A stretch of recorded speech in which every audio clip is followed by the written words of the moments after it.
नमस्ते, मेरा नाम रानू सिंह है। मैं सरोजिनी नायडू शासकीय कन्या स्नातकोत्तर स्वशासी महाविद्यालय शिवाजी नगर भोपाल कक्षा 6 सेमेस्टर हिंदी साहित्य की छात्रा हूँ।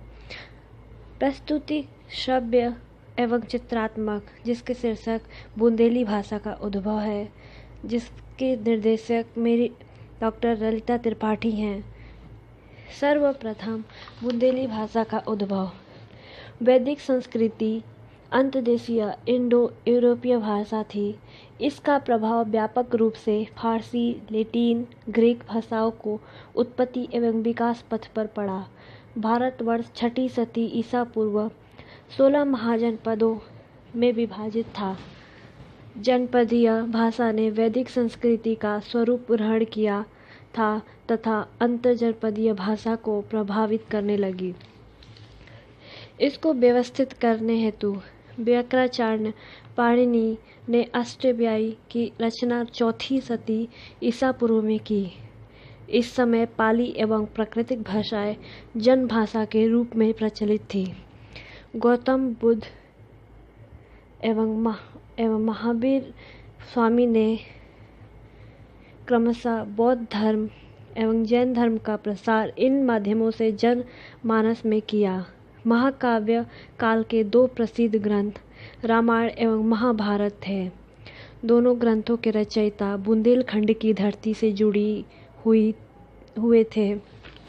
अतः चित्रकूट के गिरी रमे नाना शाह विशारद उक्ति स्वाभाविक थी। चैदी दशाण एवं कारूस से वर्तमान बुंदेलखंड आबद्ध था। यहाँ पर अनेक जनजातियाँ निवास करती थी। इसमें कोल, निषाद, पुलिंद, किरात, नाग सभी की अपनी स्वतंत्र भाषाएं थी, जो विचारों अभिव्यक्तियों की माध्यम थी। संस्कृत विद्वानों की भाषा थी। अंतर्जनपदीय भाषा विधेली थी, जिसका अर्थ समृद्धवान, महानता को धारण करने वाला है। भरत मुनि नाट्य शास्त्र में इस बोली का उल्लेख प्राप्त है। सबर, भील, चांडाल, सरज, द्रविड़, हीना, वने, वारणम व विभास नाटकम स्मृतम से बना फरी का अभिप्रेत है। संस्कृत भाषा के विद्रोह स्वरूप प्राकृत एवं अपभ्रंश भाषाओं का विकास हुआ। इनमें देशज शब्दों की बहुलता थी। हेमचंद्र सूरी ने पामर जनों में प्रचलित प्राकृतिक अपभ्रंश का व्याकरण 10वीं शती में लिखा। मध्य प्रदेशीय भाषा का विकास इस काल में हो रहा था। हेमचंद्र के कोश में विंध्येली के अनेक शब्दों के निघंट प्राप्त हैं। 12वीं सदी में दामोदर पंडित ने उक्ति व्यक्ति प्रकरण की रचना की। इसमें पुरानी अवधि तथा शैरसेनी ब्रज के अनेक शब्दों का उल्लेख प्राप्त है। इसी काल में अर्थात 1000 ईसा पूर्व बुंदेली पूर्व अपभ्रंश के उदाहरण प्राप्त होते हैं। डॉक्टर आर मिसल इसमें देश शब्दों की बहुलता थी। पंडित किशोरी लाल वाजपेयी लिखित हिंदी शब्दानुसार के हिंदी एक स्वतंत्र भाषा है। उनकी प्राकृतिक संस्कृत तथा अपभ्रंश से भिन्न है। बुंदेली की माता प्राकृतिक, शैरसेनी तथा पिता संस्कृत भाषा हैं। दोनों भाषाओं में जिनमें उपरांत भी बुंदेली भाषा की अपनी चाल, प्राकृतिक तथा वाक्य विन्यास को अपनी मौलिक शैली है। हिंदी प्राकृतिक की अपेक्षा संस्कृत के निकट है। मध्य प्रदेशीय भाषा को प्रभावित अवांछनीय रूप से ईसा की प्रथम सहस्राब्दी के सारे काल में और इसके पूर्व कायम रहा। नाथ तथा नाग पंथों के सिंधों के जिस भाषा को प्रयोग किया गया, जिसमें स्वरूप अलग अलग जनपदों में भिन्न भिन्न थे, वो देशज प्रधान लोक भाषा थी। हिंदी के आदिकाल में भाषा महत्वद है। आदिकाल के काव्य भाषा ने नागपंथी की 2 रचनाएं प्राप्त है।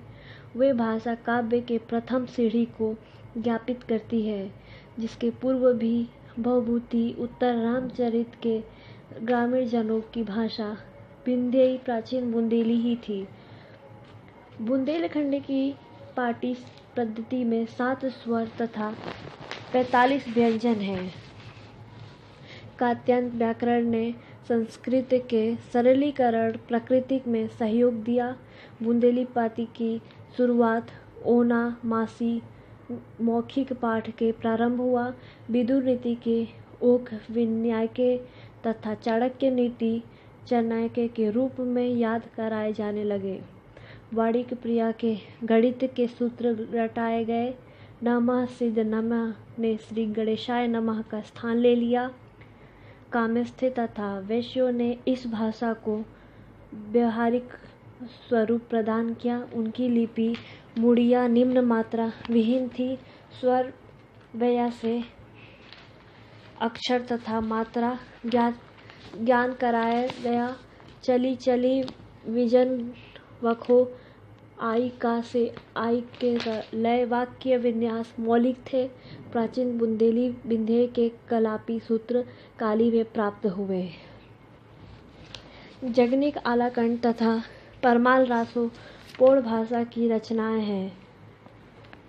बुंदेली भाषा वो है जो बुंदेलखंड के कवियों ने अपने कविता लिखी, वार्ता लिखवे, वारिन ने वार्ता गद्य लिखी। जो भाषा पूर्व बुंदेलखंड में एक रूप में पाई जाती है। बोली के कई रूप स्थान के हिसाब से बदल जाता है। जा से कही गई है, कोस कोस में पानी बदले, गांव गांव में बानी। बुंदेलखंड में जा हिसाब में बहुत सी बोली चलन में है, जैसे घंघाई, चौरासी, पवारी आदि। अचरू माता के मेल से निकरो एक बंजारो, गावत जा रहो तो जो बुंदेलन को वीर पनारो। सुनतई बोल कुआं पर बोली सुघर एक पनिहारी, रूप रंग में नवारी बोली कोई लिया कटिहारी। इतनी बात बताई जाइयो ओ भैया गैलारे, कौन बरन बुंदेल भूमि है, कैसे हैं गलियारो। आड़े पे पहाड़ गौल में कह गई एक रखवारी, सिंध धसान बैतवा चंबल की छवि जा धनिहारी। झांसी को महोबा कली को गढ़गति भारी, देखी तो तुमने आला उदल को नग्न दुधारी। जरना को आला लक्ष्मीबाई की पाती वाची, जामे बिरन की गाथा को खींचे चित्र में साची।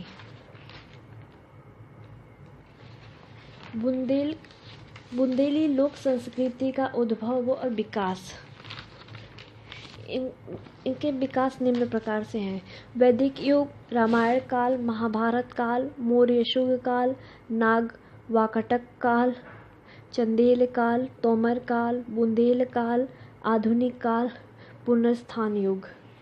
रामायण काल।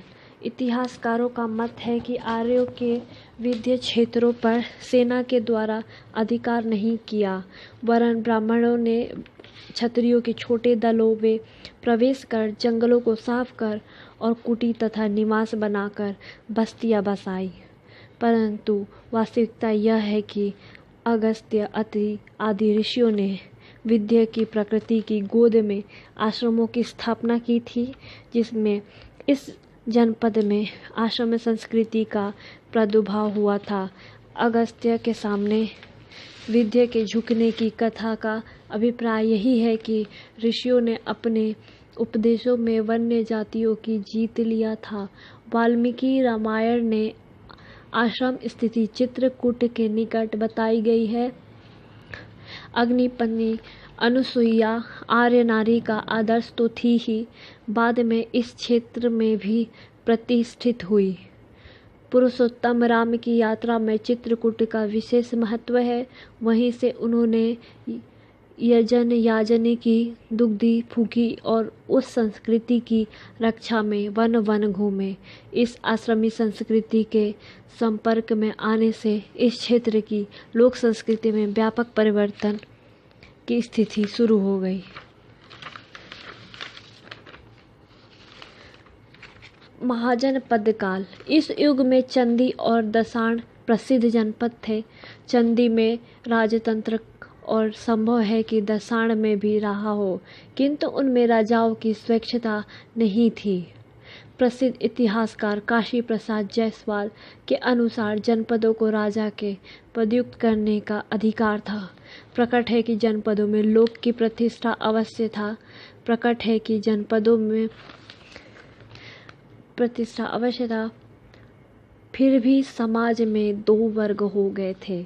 लोक का प्रतिनिधित्व करने वाला राजसी प्रकृति वाला वर्ग और साहसिक वर्ग प्रतिनिधि वर्ग ने लोक संस्कृति का किसी न किसी रूप में नियमन किया था और अपने लिए मनोमुक्ति के प्रतिमानों को आदर्श बनाया था, लेकिन उसका अनुसरण शासित वर्ग ने कितना किया, यह खोज का विषय है।